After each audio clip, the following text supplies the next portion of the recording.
You're listening to the Armchair GM Sports Network.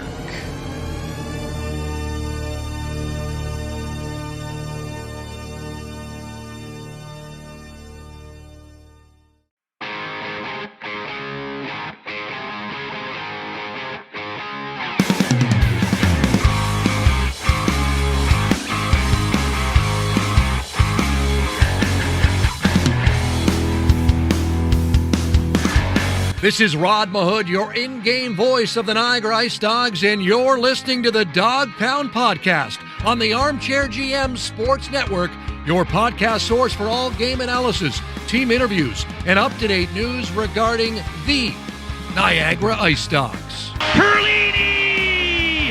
Overtime! IceDogs win!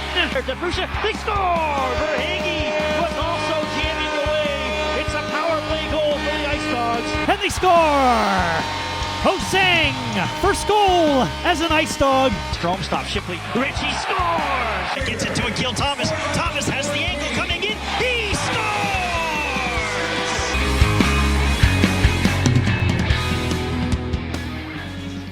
And welcome into another episode of the Dog Pound Podcast, the official podcast of your Niagara IceDogs. Proudly brought to you by Global Pet Foods, where pets are undeniably part of the family, and their three great Niagara region locations: Scott Street in St. Catharines, Fonthill, and Niagara Falls. Thank you to everybody that's tuned in on our video version on YouTube. Make sure to hit like, hit subscribe, smash that bell to stay updated with all of our video coverage here on the network. And thank you to our loyal audio listeners listening on your favorite on-demand audio platform. Make sure to give us a follow on X at Dog Pound Podcast, stay updated with all of our IceDogs coverage, as well as on Facebook, Instagram, and TikTok by searching the Armchair GM Sports Network for all of our short reels and content. Brandon Caputo, pleased to bring on a guest co-host for today. Christian's a little bit under the weather, starting school tomorrow, gave him the night off. He'll be back next week for our post-game show against the Brantford Bulldogs. But again, very pleased to have jumping in here for as an e-bug goaltender slash I guess co-host on the show, and that would be the illustrious, the one and the only, the voice of the Niagara IceDogs on YourTV Niagara. That would be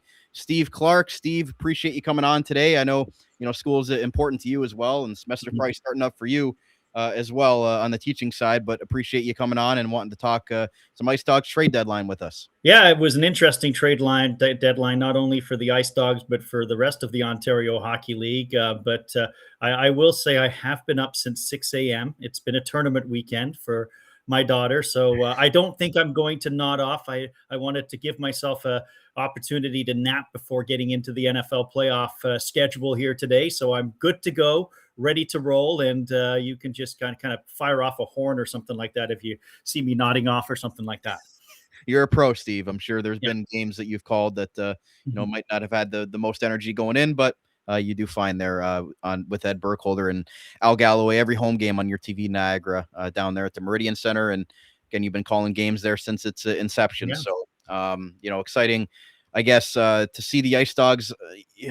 Make some moves here at the deadline. Again, we know what the last 5 or 6 years have been with this organization. New first year GM Frank Evola comes in.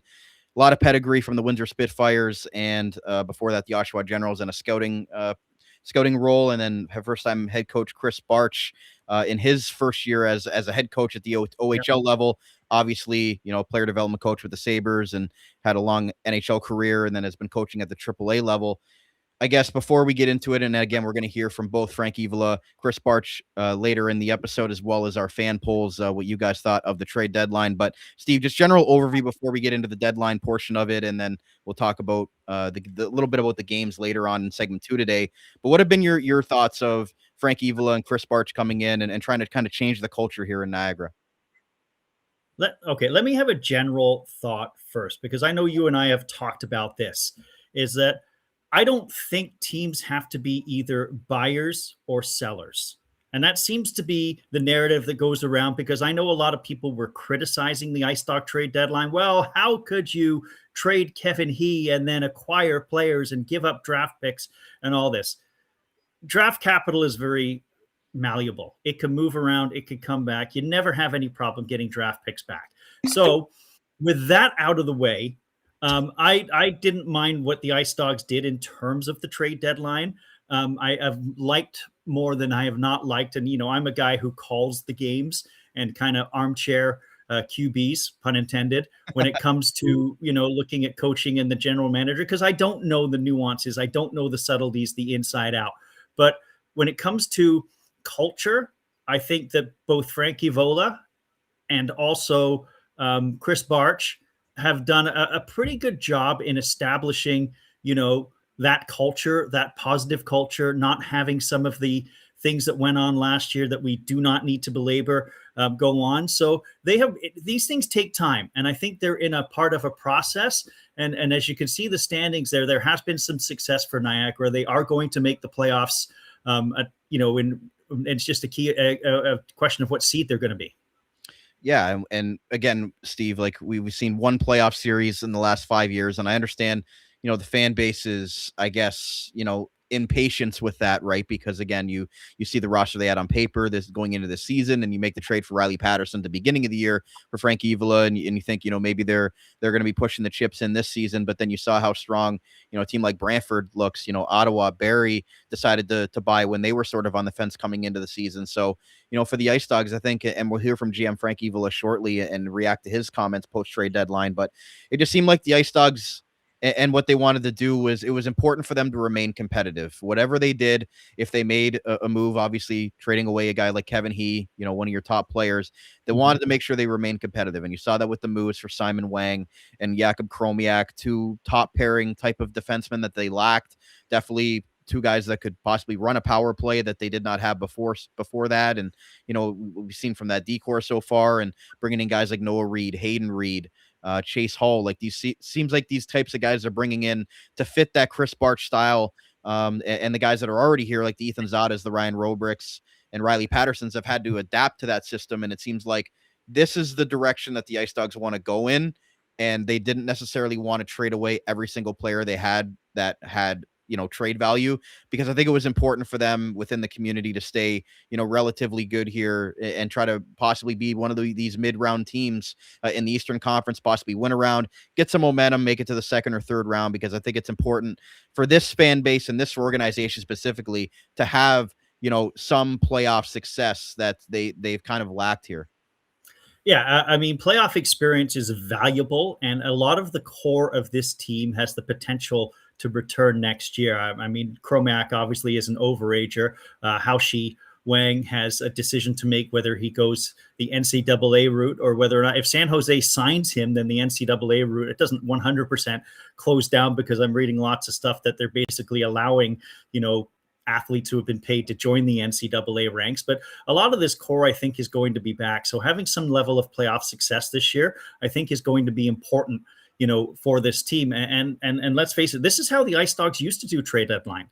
They never went full rebuild when they weren't having as much success on the ice. They always were picking up players. I can even go as far back as the second year after they had a great first season in Niagara. Second year wasn't so solid. They'd lost a lot of players, but then they and acquired Jeremy Smith, a great goaltender who played for the Plymouth Whalers at the time at the deadline, and he became the starting goaltender, and he was excellent. And the IceDogs actually ended Brian Kilrea's coaching career that year. They won a series against Ottawa and then played 5 tough games against the Belleville Bulls and lost. So, and I think that was a great successful year. So if the IceDogs are able to kind of replicate something like that, you saw the buzz in the building last year when playoff hockey returned to the Meridian Center. Fans want a winner. They want playoff hockey. They want to be able to cheer and create that playoff atmosphere again. So yeah, I do tend to agree with the fact that it was okay that the IceDogs, yes, they gave up their captain, but they have brought in a number of players. And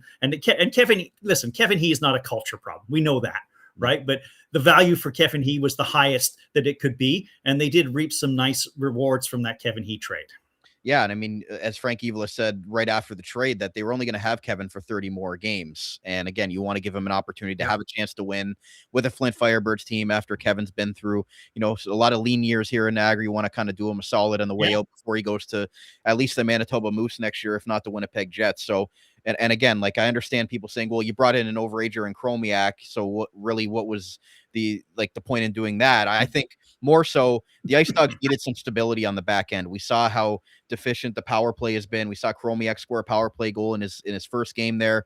We know what Simon Wang can do as a big body defenseman, obviously a second round pick of the Sharks, very highly coveted, even though he's a BU commit. So I think, bringing in a couple of guys to make that back end better, I think was important for GM Frank Evola, because the forwards have shown when Riley Patterson's, fully healthy and in the lineup, that these guys can still score goals, and Ryerson Edgar can take another step forward. Noah Reed, Hayden Reed, they've got the players here on forward that can fill those shoes. It just seemed like on the defensive side, they were missing a little bit of something.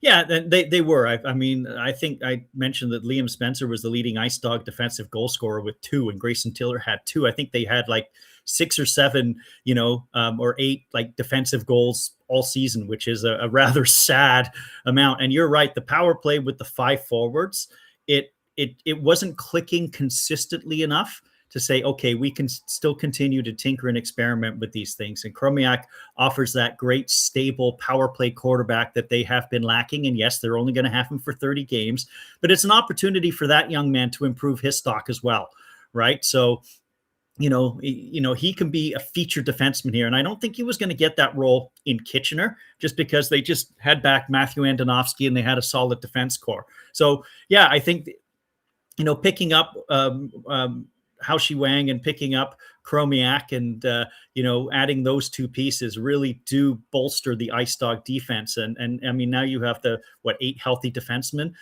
So you're going to have to sit a couple, but that's life, right? So these moves Niagara made were very good. Yeah, and I think for Chromiak, from what I was told, there was more than one team that was interested in him. Obviously, with Andonovski coming back to Kitchener, they had to move one of them, and Chromiak was obviously the one that they ended up choosing. But it wasn't like they wanted to move him. He was a valuable asset for the Kitchener Rangers, and the IceDogs, it wasn't like the only team that was interested in him. So again, they gave up a second and a third round pick to get him. But again, it just seems like what he is going to bring to this locker room, I think, is going to be more valuable moving forward than just what he's going to do on the ice for these 30 games. I think it's more of a momentum thing going into next season. And as far as Simon Wang, if he doesn't have that Boston University commit next year, I think what Oshawa gets for him is double in this trade. Think I saw on Oshawa's side saying, maybe they could have got a little bit more for him. But again, when you have that looming over your head, you always got to think of that.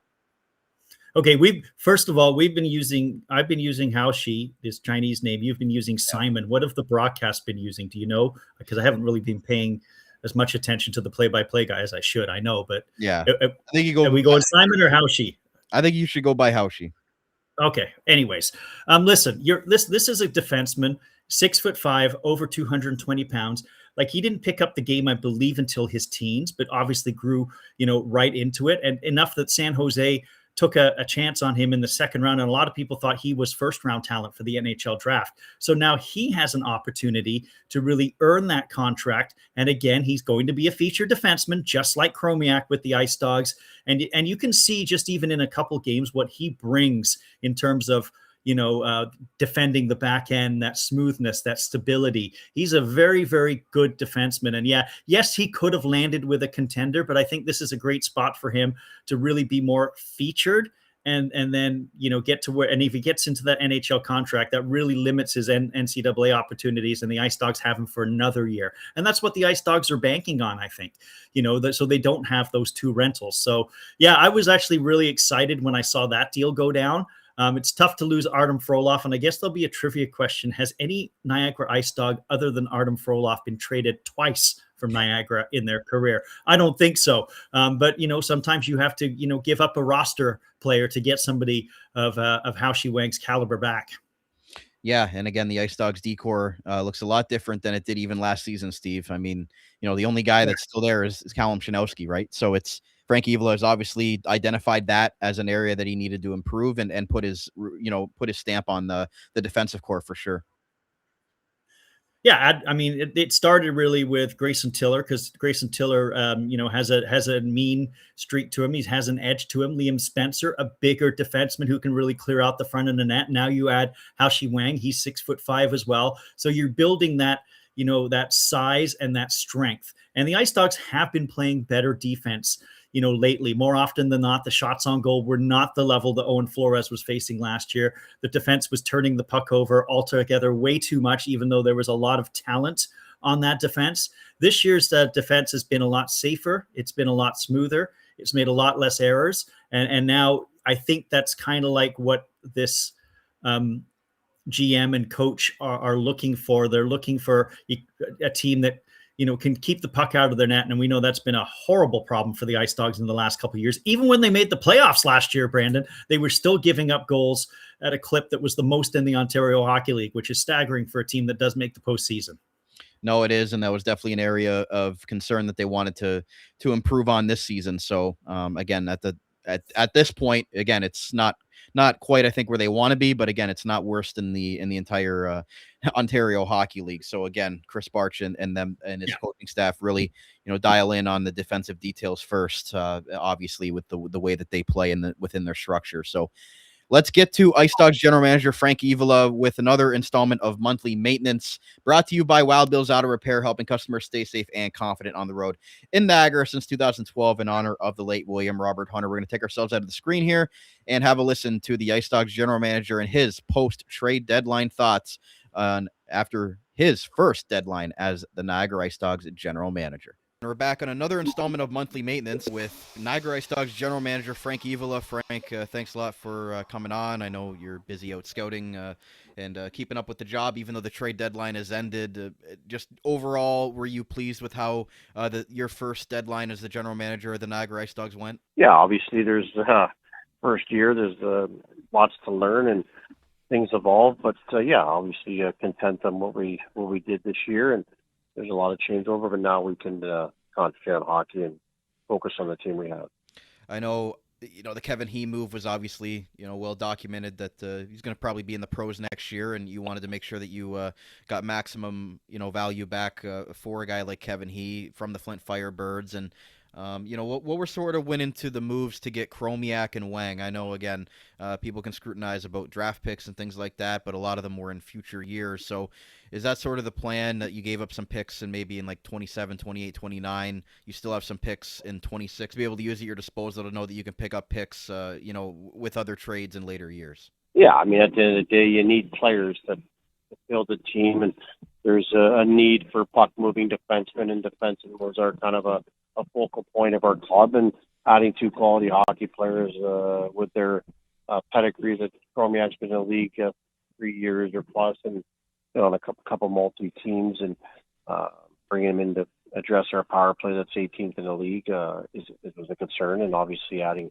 Wang yesterday or the day before is size in playoff hockey. You're not going to win 7-6 or 5-4. You're going to have to defend, and his size and skating ability is, his development curve is something that we thought we needed at the time. And yeah, we need draft picks to pick players, but there's some in 2029, and we'll have 2 second-round picks, and you need players. At the end of the day, you need players, but ultimately you need picks, and we'll address the future as we move forward here. Yeah, I mean, right now you're middle of the conference right now at the time of recording this, right in that 5th, 6th spot. So was that sort of the goal going in, Frank, is that you wanted to make sure that you found value for draft picks for players that might not be back next year, the Wasslins, the Kevin Hees, and then also having players going forward that you could have into multiple years. We all know the NCAA landscape has changed things, but was it important to make sure that you guys didn't completely bottom out this year and trade away, Patterson, Robrick, Zada, for example, and just really, not really know what the direction of this team is going to be? Yeah, at the end of the day, you want to be relevant. At the end of the day, there's only one winner or one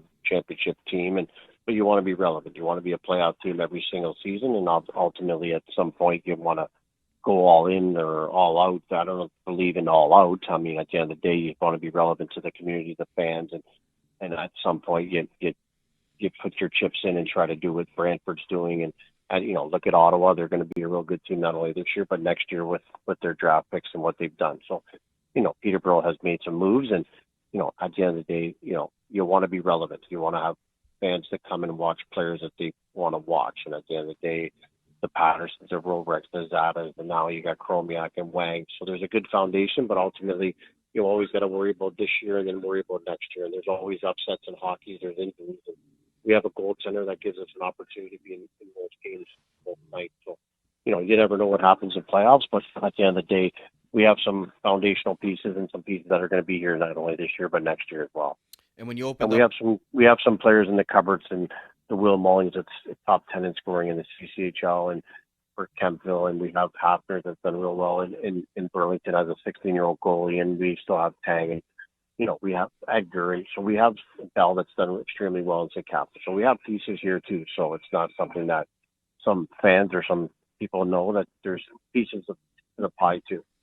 And with Chromiak, like I know Kitchener wasn't expecting Amidovsky to come back, and when he did was that sort of a discussion that you had started once he came back, knowing that they had to get rid of an overager, or was the trying to get in, an overager on the back end, was that something that you were really looking for like? Yeah, I had an import spot open and an OA spot, and that's something that we wanted to address our back end, regardless if it was an OA or a 19-year-old. But yeah, once that came available, and the quality person he is, not only as a hockey player, but he's a quality person. I done some homework and done some digging with other people that were involved with him over the course of his playing time in the OHL, that it's not only the player, but the character. And that's something that, we had to address here. Like, our dressing room has never been better. The guys love each other. They get along with each other, and adding him to that piece is important.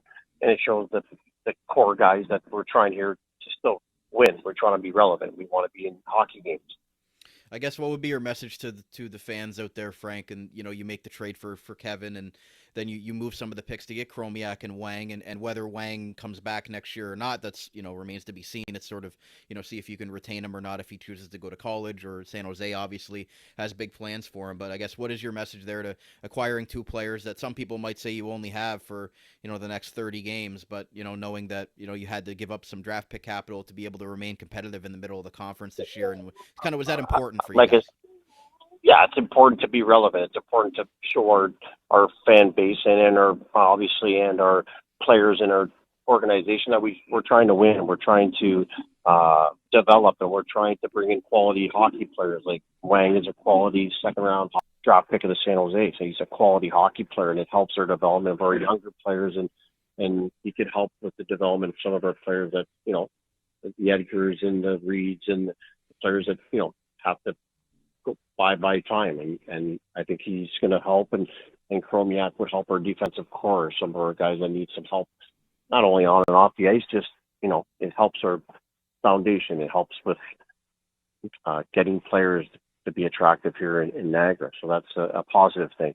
I know we all want to win, and we all have opinions and moving forward of how to do things, but obviously my job is to put a playoff team here and a playoff team next year, and then at some point you try to go for a championship. But, it takes a lot. It takes drafting, it takes draft picks, it takes import players, it takes not only myself, it takes a whole organization to be on the same page here. And you talked about your plan, good plan in your head and things like that, and now with the draft moving to June this year and the trade window opening up, like, does that sort of change things for you? As far as I know, you weren't a full general manager in prior years, but you were around a lot of great organizations, and obviously during the draft in April and things like that. So do you think that might have changed things now that you have that open trade window? For example, your cupboard's sort of bare there after the second round this year. So does that give you more flexibility, more opportunity to, when that trade window opens up in June, to be able to make those moves before the draft in Kingston?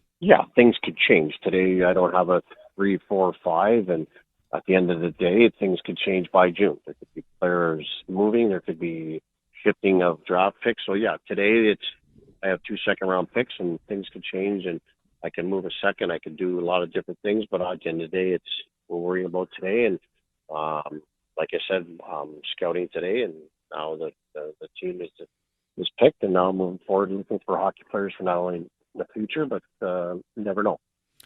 Free agents, so it's the USHL free agents everywhere. So it's not only imports, so you could bring in another import player that comes in next year. It could be players. So it's not the plan. I can't express everything to everybody, but obviously there's always something in your ideas that come up, but then there's ideas that have to change on the fly. But and the gauge where your team is at. But yeah, ultimately we have good pieces coming in. We have the pieces that are going to be going out, but you always try to figure it out. And lastly, do you like the sort of the look of the team now? You made that move for Chromiak, but you kept the other two overagers you had. It gives you two more dynamic players on the back end with Chromiak and Wang, and your forwards have proven they can carry the load even without Kevin in the lineup. So I guess, what is your outlook on the team going forward? Middle of the conference right now.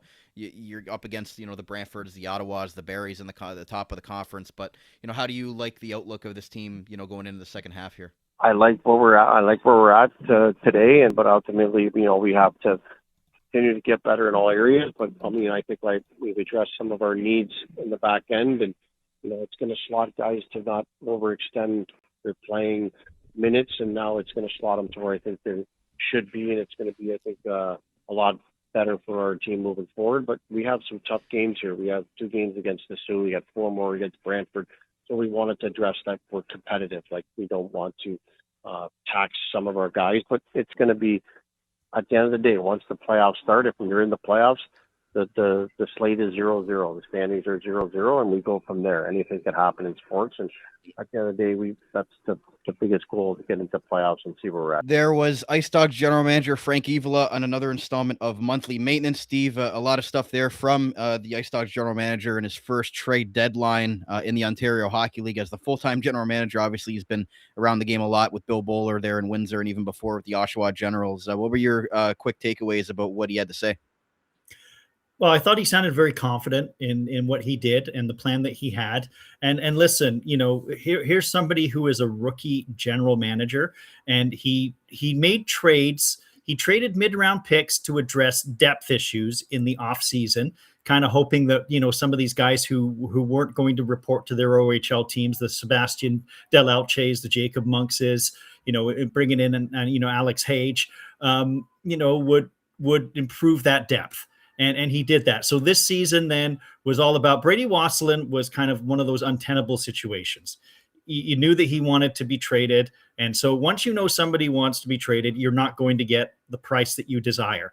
And so they got an NHL draft pick and a local young man in Noah Reid back. And I thought that was a good trade. And now, so we fast forward to this deadline, you're trading the captain and the guy who's been the centerpiece of the organization pretty well since day one.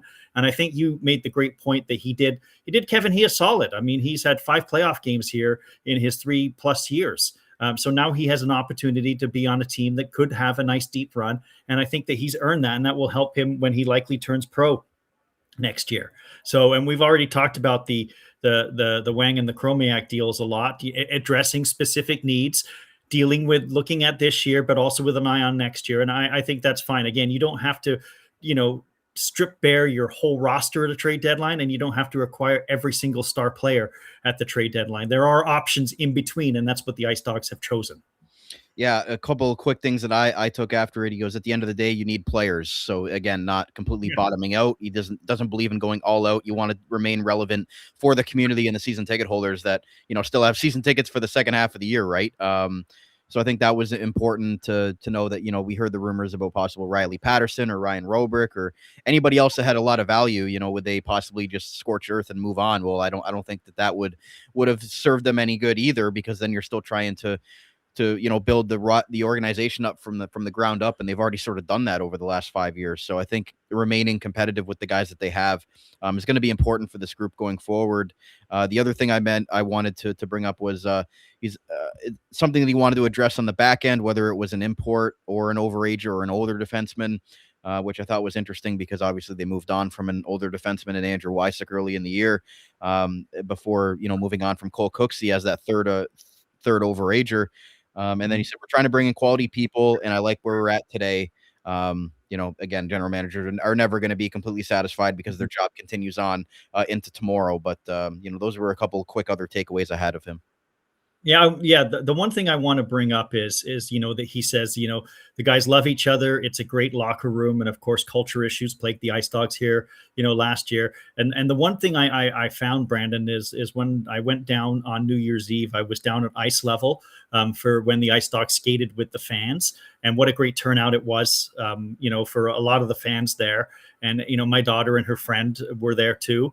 And the way that the players interacted with the fans, and the way that they were patient, they were kind, they took pictures, they signed autographs, they skated a lap with people, they talked to the fans. I thought that was a really, really good New Year's Eve presentation outwardly for the IceDogs. I mean, Ryan Robrick obviously is somebody that is going to be very popular amongst the fans, and he wasn't skating afterwards, but he was very patient. He signed everything. He said hello to people. He did what a star should be.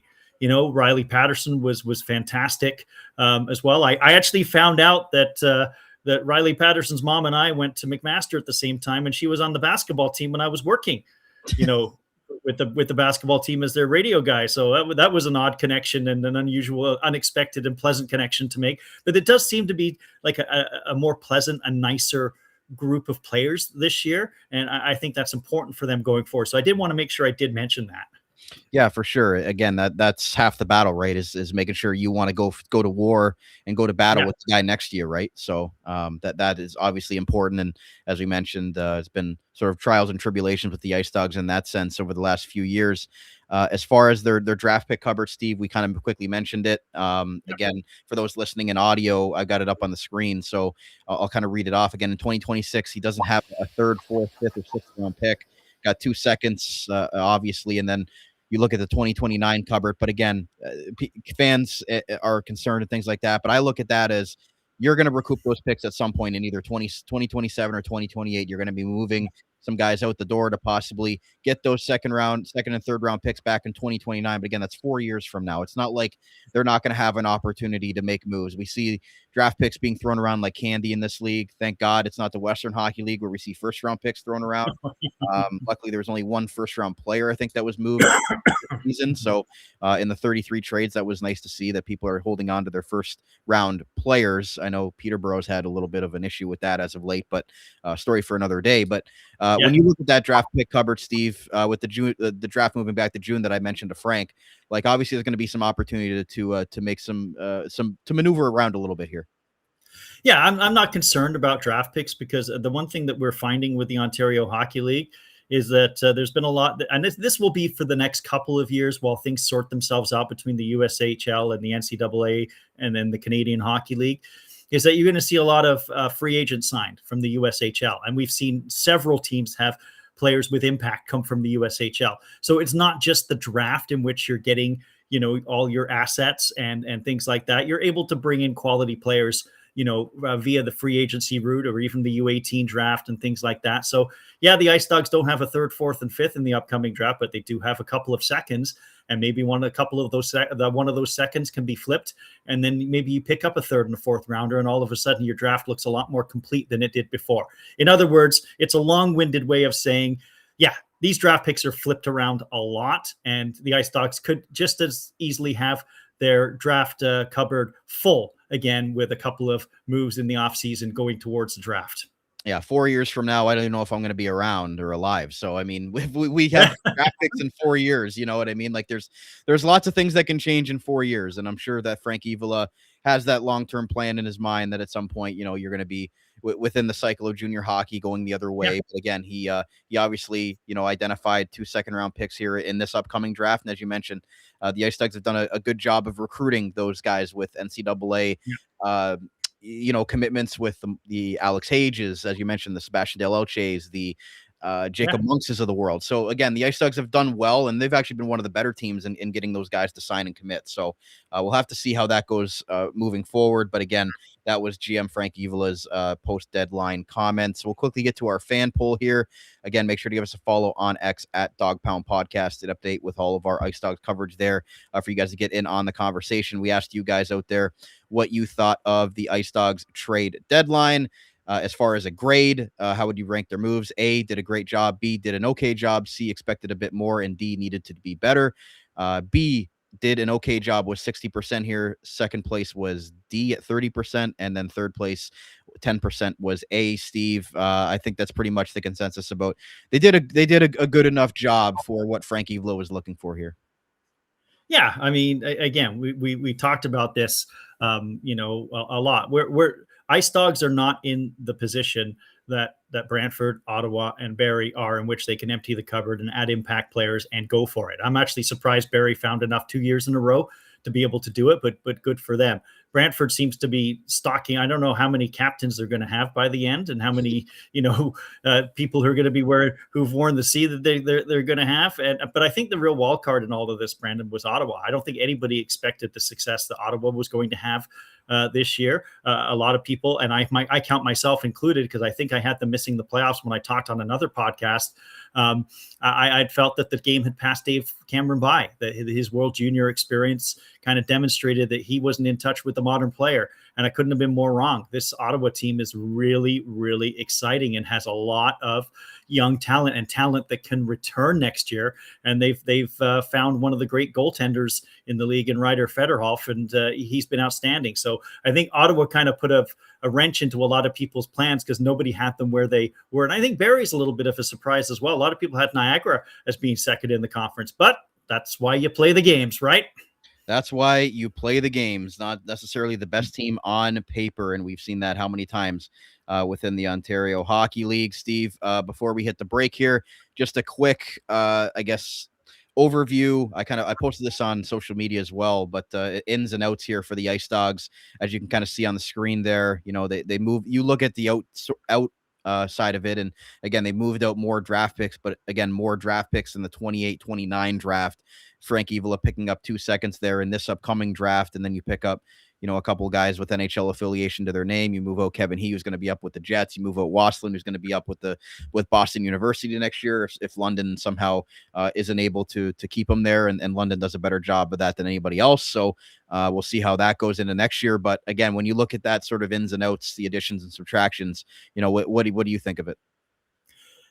Listen, these players have had slower starts to their IceDog tenure than a lot of fans would hope. I mean, Chase Hull is still waiting for his first goal. Noah Reid, I think, is still trying to find his spot in the lineup. Is he a top six forward who can join the scorers, or is he a third line person who can kind of grind it out and really forecheck heavily and bring a physical presence? But I think they're both quality additions. And we've talked about Chromiak and we've talked about Wang. And the IceDogs didn't do as bad in the draft pick department as a lot of people think, right? 5 in, and I believe, if I'm counting correctly, 8 out. So, yeah, you're right. Losing some quality players. I was a big fan of Artem Frolov, and I believe he is. I can pretty well confirm he's the only IceDog to be traded from the team twice.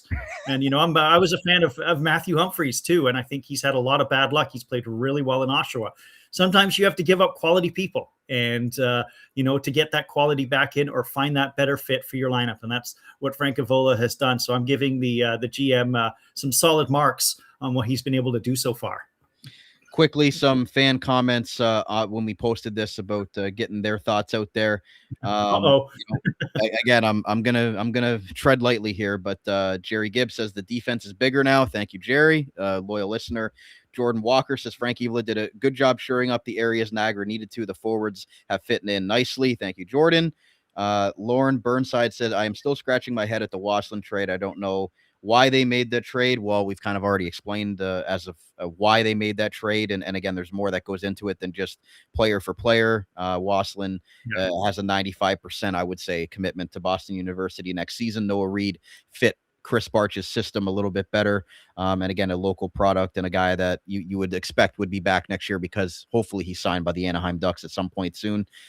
Gabriel Gavanik says the Heat trade was a smart move, and the trade we made at the beginning of the season with the Colts has been pretty good. The one he's referring to is Riley Patterson.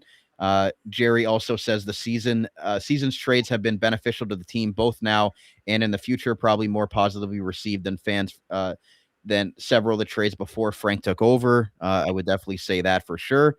And then going forward, Garrett Jones says, I think Frank's doing a great job. It takes time to get the team the way that you want it. And then Steve Tomaski says, you got to do what looks sometimes wrong. Kevin He has been great, but you have to look at the future. Good luck, Kevin. The newest dogs seem to be assertive with the team.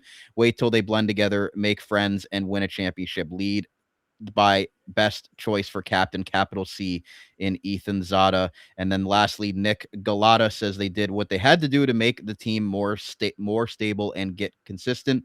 it starts with consistent play, then the fans will fill the arena again. Yes, thank you, Nick, for that. And I think, Steve, that's a good way to end it there, because again, we want to make sure fans still know that this team is going to be competitive down the stretch, and make sure that, we've seen when the Meridian Center has 5,300 people in it, how special of a place that can be, during deep playoff runs and things like that. And again, the attendance has been down with what's gone on over here the last 4 or 5 years, but you can definitely see that they're trending in the right direction, and hopefully the fans will, start to come back, and we'll get those, typical 45, 5,000 in that seat, because to me, there's not many places better during a playoff game than downtown St. Catharines at the Meridian Center. Yeah, those. I mean, I don't want to get on one of those stroll down memory lanes and living in the past types, but those were great times. Those were special times. That was even going back to the Jack Gatecliff Arena, a rabid fan base that blew the roof off that building. And that's what you ultimately want to get back to. Again, we had a small taste of it last year. I actually thought, again, not to relive history, but they were better than the Barrie Colts last year in that series and came very close to knocking them off and upsetting them. That's, the talent level that they had and the excitement in the area that the IceDogs had. So yes, I'm hoping for better things. I mean, let's face it, right? Oshawa's not making the playoffs. Brampton probably is not making the playoffs because they sold off a quarter of their roster at the trade deadline and brought in a couple guys. So that you're going to the playoffs. You're probably going to finish ahead of Sudbury.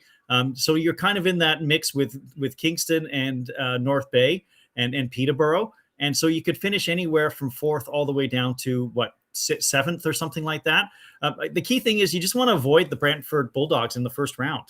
Right. I think the IceDogs could even give Barrie and Ottawa a series, an Ottawa team that hasn't tasted or have much playoff experience. So, yeah, just try to get to that 4 spot, though. You have to, catch the Peterborough Petes, who also added at the deadline. And if not, then, make sure you have yourself a good series and maybe you can upset like that team did, back in 2008, 2009 when they upset Ottawa. And I believe the IceDogs were 7 seeds that year and they knocked off the 2 seed. And it can happen in the OHL. Yeah, and let's not forget the Peterborough Petes were the 4 seed when they won the OHL championship just a few years ago. Not saying that the IceDogs are going to go on a run like that, because obviously those top 3 teams in the Eastern Conference are a class of their own. But to me, 4 through 7, those teams are all really close. And as you mentioned, if the IceDogs don't face the Brantford Bulldogs in the first round of the playoffs, I think you could say that a win is possible against those other teams. And Barrie being a divisional opponent, you never know what can happen there. So that's basically it for our 40-minute trade deadline recap of the IceDogs. There you go. Yeah, great stuff there for the first part of today's show. We're going to take a quick commercial break. We're going to come back and we're going to get Steve's quick analysis of the games this week, and we'll look ahead to the IceDogs schedule going forward. Stay right here, but right back on the Dog Pound Podcast, the official podcast of your Niagara IceDogs, proudly brought to you by Global Pet Foods, where pets are undeniably part of the family. Right back. Did you know that the Global Pet Food stores in the Niagara region are all independently owned by members of the local community? We believe that pets are truly part of the family and are a source of joy in everyday homes around the world. Yet that living, loving experience usually doesn't happen all on its own, but takes extra effort to create and maintain. And we want you to know that the owners and staff at Global Pet Foods are always there to help you keep it going any way we can, because we believe. Proud show sponsor of the Dog Pound Podcast, the official podcast of the Niagara IceDogs. We hope to see you at one of the following locations across Niagara: 3643 Portage Road in Niagara Falls, 160 Highway 20 in Font Hill, as well as 400 Scott Street in St. Catharines. Global Pet Foods, where pets are undeniably part of the family.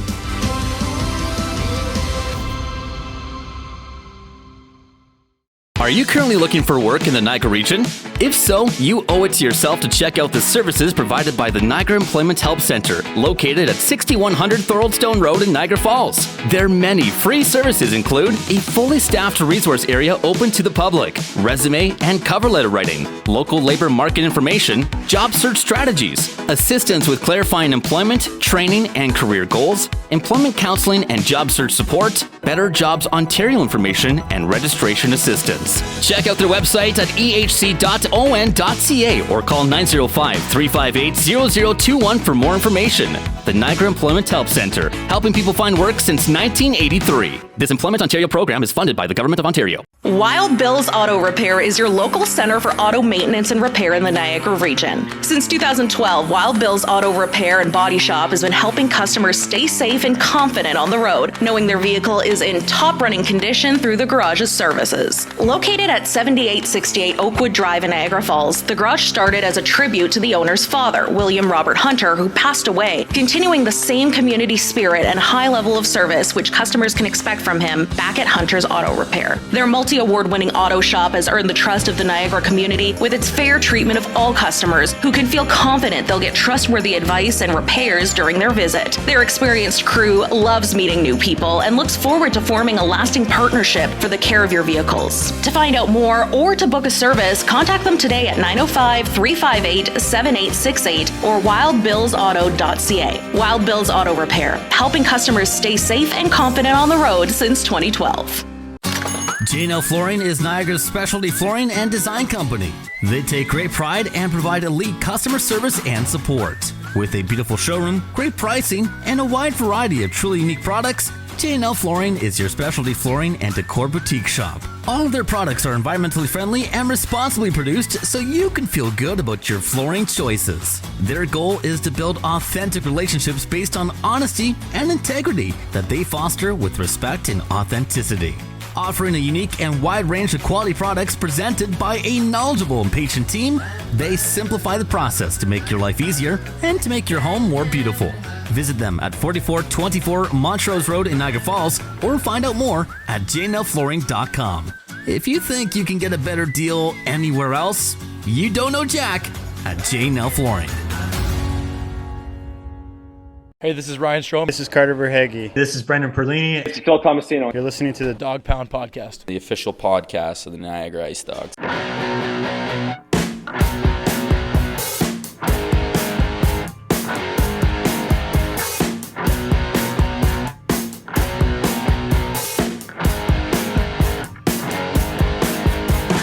And welcome back to part 2 of today's Dog Pound Podcast episode, right here on the Armchair GM Sports Network, the official podcast of your Niagara IceDogs. Brandon Caputo and guest host Steve Clark, the play-by-play voice of the IceDogs and YourTV Niagara, joining us as Christian is away, feeling a little bit under the weather, starting school tomorrow or today at the time this comes out. So again, congratulations to Christian and wish him all the best. He will be back with us for our post-game show next Sunday after the game against the Brantford Bulldogs. Make sure to give us a follow on X at Dog Pound Podcast. It'll be with all of our IceDogs coverage, as well as on Facebook, Instagram, and TikTok for all of our short reels and content as well. Thank you to those that are tuned in on our video version on YouTube. Make sure to hit like, hit subscribe, smash that bell if you enjoy all the video content here on the network. And thank you, as always, to our loyal audio listeners on your favorite on-demand audio platform. Steve, let's go ahead and take a look at the weekly statistics for the IceDogs. Again, in the middle of the trade deadline week, not the easiest thing to do. We're going to hear from IceDogs head coach Krys Barch here just a bit short in just a little bit here. But as far as their weekly statistics, just kind of run it off for you here real quick. And again, some of those stats are really small. I can barely read them on the screen, but our video listeners will be able to read that as well. Again, the IceDogs fall 4-2 against Brantford on Wednesday. Then they go up to Sudbury on Friday on trade deadline day. They win that game 4-2 in a game that they should win against a Central Division opponent that obviously win in the sell route. And then, unfortunately, the night after, a 5-0 loss up in Sudbury, up in the Sault Ste. Marie, for their only trip up there to GFL Memorial Gardens this season. Not an easy trip to do, especially when you got 3 games on the road. As far as the IceDogs statistics go, they had 54 shots on net. They allowed 106. So again, that was a big area of concern, as you can see why they went 1-2 on the week. Their power play was 2 of 6. Their penalty kill was 8 of 10. They won 85 draws and only lost 77. So they won in that department. Their leading scorers this week, Ryan Robrick, a goal and assist, Riley Patterson, a goal and 2 assists, and he only played in 2 of the 3 games. He was a game time decision up in Sioux. Unfortunately, wasn't able to go. Minor upper body is what Krys Barch said, wasn't concerned about his availability coming up next week. Ryerson Edgar, a goal and assist, Simon Wang, a goal and assist in his debut. Hayden Reed with a goal and assist. Jakub Chromiak scored a power play goal in his debut from the back end, and Ryan Robrick led the way with shots on net. He had 14 shots on net, 6 of them being high danger scoring chances. Ethan Zada and Riley Patterson led the way on the faceoff dot. As always, Steve, what is your general takeaways from the IceDogs 3 games this week? Well, the first thing that I looked at were the shots on goal, 106 to 54, and that hasn't been real consistent with what the IceDogs have been doing lately. They've been limiting shots, and they've been close in terms of shots on goal. I know they got badly outshot in Brantford, and Vladislav Yermolenko stood on his head basically and kept him in that game. They're outshot 18-2, I believe, in the third period, and Yermolenko kept them in that game. They were outshot by Sudbury, but scored some timely goals, and were able to come away with and it doesn't matter where Sudbury is. A win against a divisional opponent on the road is always important. And then, as you said, Riley Patterson took an awful fall at the end of that game in Sudbury, which probably was what got him a little bit banged up. And it looked very troubling because he was very slow to get up, and you could see the pain and discomfort on his face. So I was happy to see him get up, and I think that's a good move to hold him out, for a game or so and get him right, because you got some important games coming up this weekend. And listen, the Super buyers, they bought in the best goalie in the league, Carter George, Team Canada goalie. It was his first start. So it was all set up for a cinematic ending, like what happened. So he gets a shutout in his first game as a Sioux Greyhound, and the IceDogs are the unfortunate victims of all those narratives kind of coming together. So, when you split a northern road trip, there's nothing wrong with that. And if you come up a little short but do competitive in Brantford, there's nothing wrong with that either.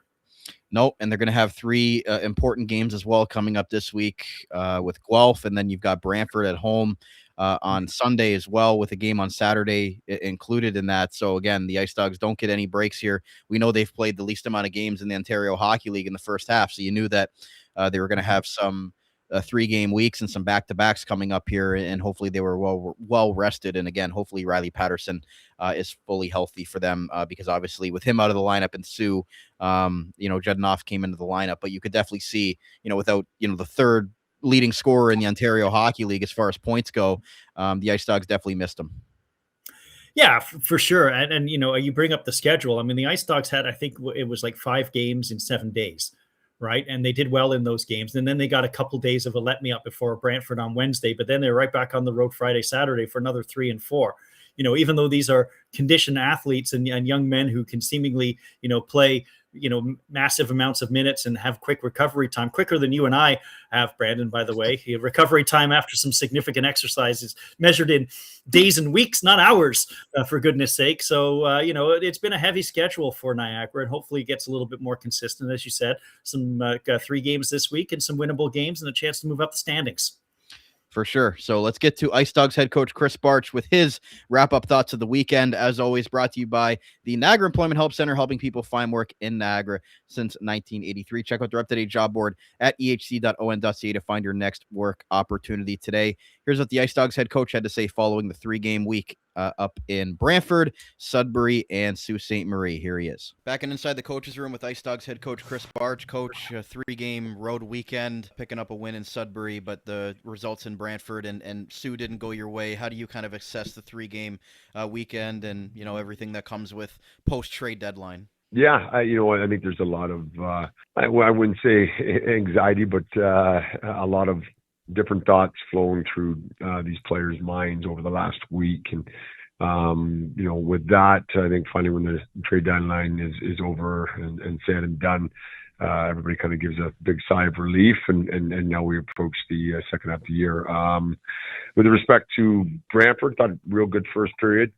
Second and third did not keep up with the pace that Brantford played with. But Yermolenko did a real solid job in that outing as well as Sudbury.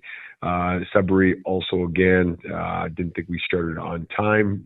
A little bit of a reverse story of Brantford, but thought we pushed through the second and finished strong in the third. Here tonight, no excuses. Just, again, did not show up with the details and controllable details that we expect out of the group. Emotional engagement. I thought really Sault Ste. Marie dictated pace from start to finish tonight. And when you talk about the shots on net, Coach, I mean, we talked about it all year, but as far as just making sure that they start on time and, the game in Sault tonight, and I know you had a good start in Brantford, but then the last 40 minutes kind of got away from you, and Sudbury, not the best first period. Like, is there something that you're seeing in just the details and the way that you guys are coming into these games where, it might take you a little bit and things like that, and then you start to find things, or is it more so just guys just not, having their assignments down pat and what you guys are expecting them right away? You know what? I think it's a little bit of everything. I think coming out of that break, 5 games in 7 days, I think that took a little bit out of us, or quite a bit out of us. We had a lot of success through those 5 games in 7 days. Again, I find when you've got some recruitment of players or players coming in through trades, maybe guys that have been here a little while rely or look at them as coming in and maybe pushing and carrying the luggage. I think we got to realize who we are and what allows us success as a group, and that is playing within structure. That is playing within the elements and environment that make us successful. We can't change the way we play just because we brought 2 players in from elsewhere. So I think there's some elements there of attrition. Again, those 5 games in 7 days, elements of some new faces coming in and maybe looking at them to do more, where we all have to continue to push forward and play as a unit. And then again, hey, you know what? You've got a group coming in and playing Brantford, and then now on the road Sudbury. Again, we came out with 2 points, and then a quick turnaround, 3 to 4 hour drive day of game to Sault.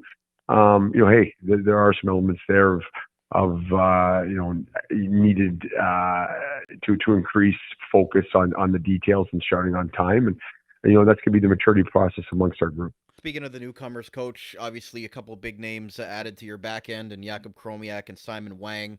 Those 2 guys obviously add a lot to that defensive core. What do you think of both of their games, in this weekend specifically, and then also what you think they're going to provide for your group to remain a competitive team in the middle of the Eastern Conference the rest of the way? Yeah, you know what? Hey, it's 33% of our decor every night with those 2. So that's a real nice added support. Mr. Kromiak, I can't say enough. He's connected from every play, one to the next. Hockey sense is elite. Stick details, his ability on the offensive and defensive side of the puck. It's going to be a great stimulus for our young kids to watch and learn from. Mr. Wang, hey, a real good offensive element, the ability to transition and his mobile size, stick, great shot will really bring a heightened offensive element to our blue line.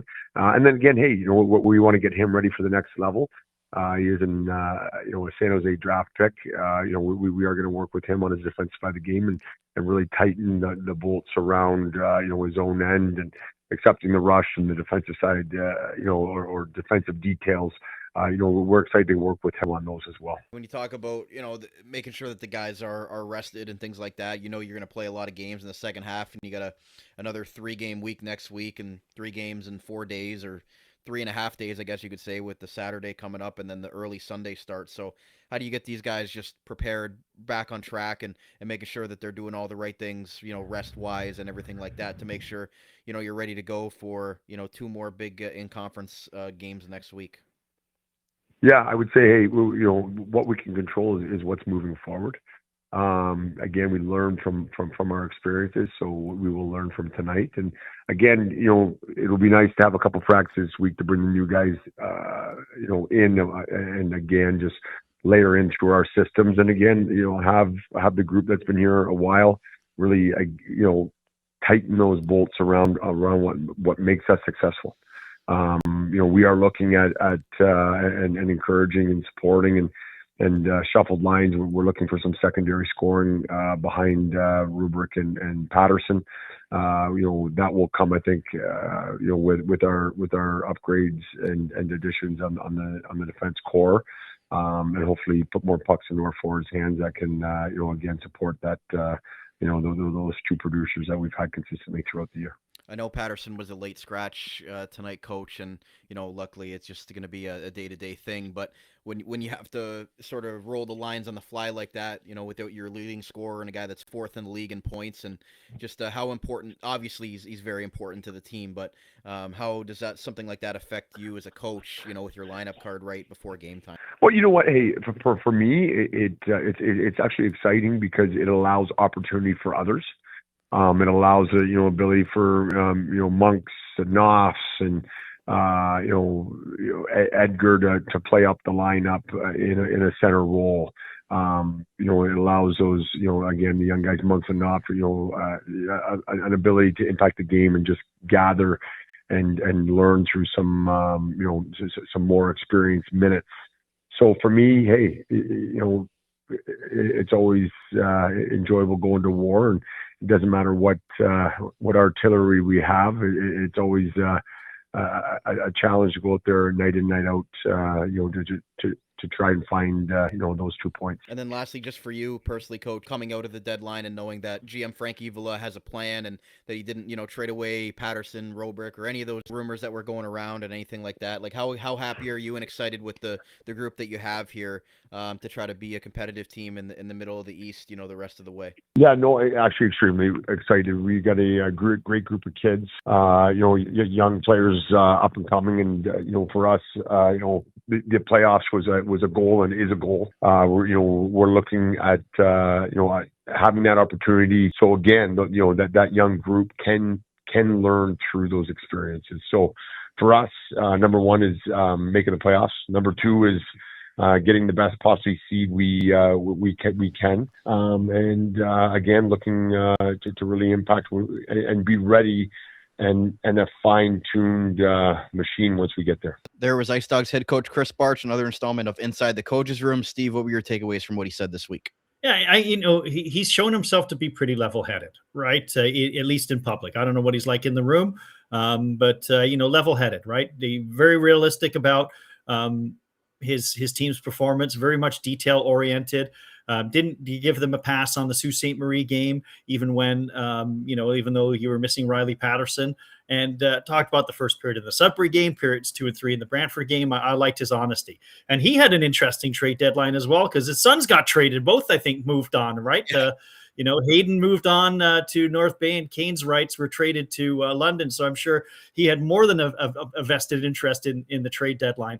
I've liked what he's done. I was a little bit hesitant, I'll be perfectly honest with you, about Coach Barch, because I saw another inexperienced coach coming in, and yes, a former NHLer and an NHLer who truly earned his stripes at the elite level just by grinding and being a hard worker. But he'd only coached in midget AAA or U16 AAA. So I was wondering how he would acclimatize himself to the Ontario Hockey League. And I think he's done a very, very good job.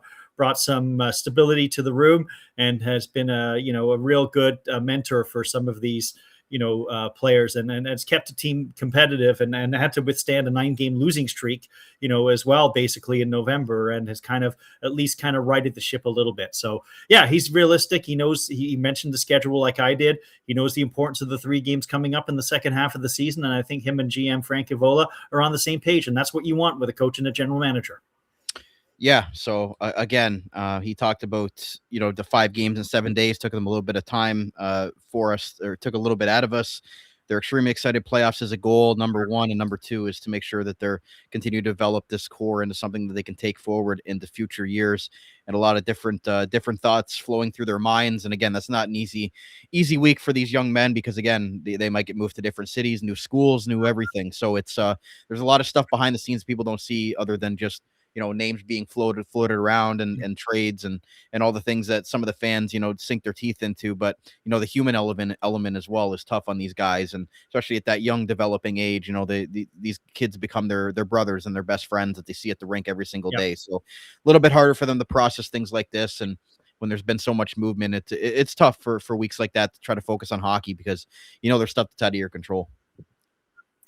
Yeah, very much so. And you're probably talking to an agent, to parents every single day. You're talking to your coach. You're talking to your general manager. I know these guys a lot. They get assured that they're not going to get traded. But at the same time, though, if a deal is too tantalizing, then maybe their name does come on the table, right? I was talking to a few people and a few of the IceDogs that everyone was looking at, well, they're going to sell, they're going to move. I had a pretty good idea that they weren't going to move. And I'm happy that with the moves that the IceDogs made, and I'm happy with the players that stayed behind. I want to hear, come June at the NHL draft, I want to hear in the first round and from the Niagara IceDogs, this team selects Ryan Robrick. Like, I didn't want to hear, from the Windsor Spitfires, this team, selects Ryan Robrick. I want that Niagara attached. So that's very important. Yeah, I think it's very important for this franchise specifically, Steve, too, because again, before Kevin He, they hadn't had a drafted player since Phil Tomasino in the 2019 draft. So for homegrown developed talent like the Kevin He's, the Ethan Zadas, and now the Ryan Robricks, I think it's important for this franchise, especially with recruiting and NCAA and retaining of players. You have to have players that have been developed and drafted to the NHL through your program from start to finish. So I think keeping a guy like Ryan Robrick around obviously was more than just the draft picks you could get back. This was trying to build an organization to show relevance within, the hockey circle, that you can have players go here. Agents want their players to go here. Niagara they want to be a destination. They want to be sort of like a London Knights of the Eastern Conference as far as a destination that players want to go to, and they want to strive to be that competitive team that they were all those years and those continuous playoff streaks that they had before, obviously, they kind of lost their way a little bit. So I think keeping Ryan Robrick around is going to be very important for this IceDogs group this year, and he's going to obviously help them with the chemistry that him and Riley Patterson have had, two of the best scorers in the Ontario Hockey League this year. Before we move on, or before we get out of here, Steve, quickly, upcoming OHL Top Prospects game. Ryan Robrick's going to be there. Ben Riesnecker's going to be there, the Czechian import defenseman. What are you hoping to see from those two young gentlemen this week? You know what? Just to show themselves, right? This is not an exhibition game. This is not an all-star game in which there's going to be no contact. It is a legitimate prospects game in which a lot of scouts are going to be there, and guys are going to be getting looks, and guys are going to be playing hard. So I just want them to show themselves. I think it's great that Robrick got an A on his sweater. We know what happened with the CHL prospects game against the U.S. National Development Team. He fell down, the lineup and was the 13th forward and didn't get as many shifts as he wanted. And Ryan Robrick has righted the ship and has been excellent and is moving back up the first round in terms of draft for being in the NHL draft. Ben Riesnecker, I believe it was a C prospect. Has leveled off a little bit, but I actually now think he's starting to bring a little more of a physical element to his game. He's gotten to a couple of fights and has acquitted himself quite well. He's, again, another one of these big, rangy defensemen who covers a lot of ground and has a great reach. He's 6'3", and he's just been solid. I'm happy to see him get an opportunity at this prospects game as well, because he was a nice find in the first round of the import draft. Yeah, a great, reliable defensive defenseman. Riesnecker's not going to go out there and be the flashiest defenseman, but he's reliable. And again, I think an NHL team would love to have him in their organization. You can never have enough guys that know how to play defense on the back end. And for Ryan Robrick, as you mentioned, this is a big coming out party for him. Wanting to showcase, especially if he gets paired with, guys like Caleb Malhotra or even Adam Novotny, being the Peterborough prospect there, with the game being in Peterborough. He could have a big game, and this could be, his moment, his spotlight that he didn't get at the CHL USA Prospects Challenge. Yeah, and one more quick thought, I know, Brandon, before we go, is that I am so happy that they continue to evolve the prospects game. And there's one thing with Brian Crawford, is that he's really evolved and really wanted to have key events. We see it with the draft coming up in Kingston. They're going to make a great production out of it and do a lot of things that they weren't able to do before. And with this OHL Top Prospects game, I love the idea of the game, but now they've included the GOHL with an all-star game. They've included the U16s, and that they're going to play in Peterborough as well. It really is going to be like a festival / celebration of hockey. So if you have an opportunity to be up in that Peterborough area, you know what? I can't do it myself, but take a couple of days off, take vacation days, and all you can be watching hockey for 2 straight days and watching some of the best young talent in the game. It's fantastic. Yeah, it's going to be great. I'm going to be there covering it myself. So again, look for interviews with Ben Riesnecker, Ryan Robrick there, and also a lot of the OHL prospects for our OHL coverage here on the network. But with that said, that's going to be it for this episode of the Dog Pound Podcast. Steve, I'll give you final thoughts as a great fill-in guest co-host for me today. Also, don't forget that we have all the games on YourTV with a couple home games this week. Guelph on Thursday, and then Brantford on Sunday, and then, of course, in Peterborough on Saturday night. So make sure you tune in and listen. For those who, again, we're like, you have to be sellers or you have to be buyers, and there could be no other option. There's a plan, and sometimes that plan doesn't unfold in the timeline that fans want. And I respect the fans and their opinions and their passion, and also how they've stuck with the IceDogs and things like that. But just trust in this young general manager who mentored under some great people in Bill Bowler and with Roger Hunt in Oshawa, and trust in Krys Barch, the first-year coach, that they've got a plan, because what they've done this year has been more good than bad. So I'm happy the trade deadline has passed. I'm happy with the moves that the IceDogs made, and I am looking forward to seeing Kevin He hopefully make a nice long run with the Flint Firebirds, because I'll be rooting for him and them. Yeah, he's had a great start there in his Firebirds tenure. Always great to see Kevin with his goal celebrations as well. And as you mentioned, give this new management staff some time to spread their wings. First year on the job for Frank Evola. And, people worried about that 2029 draft cupboard. Don't worry. We've got 3 years to get back to that. So with that said, much appreciated to Steve Clark. Steve, always appreciate talking to you at the rink, doing our pregame hits. Thank you. And grateful for you to come on today before you got to get going with teaching again tomorrow. Happy to do so, Brandon. Glad that you thought of me. That's going to wrap it up for another episode of the Dog Pound Podcast, the official podcast of your Niagara IceDogs, proudly brought to you by Global Pet Foods, where pets are undeniably part of the family in our 3 great Niagara region locations in Scott Street and St. Catharines, Niagara Falls, and Fawn Hill. Thank you to everybody again that tuned in on our video version on YouTube. You know what to do. Hit like, hit subscribe, smash that bell, comment. What are your thoughts here on what we had to say on today's show? For my guest co-host, Steve Clark, my name is Brandon Caputo, and that's it for another episode of the Dog Pound Podcast, the official podcast of your Niagara IceDogs. We'll talk to you again next week here on the Armchair GM Sports Network. Talk to you then. You're listening to the Armchair GM Sports Network.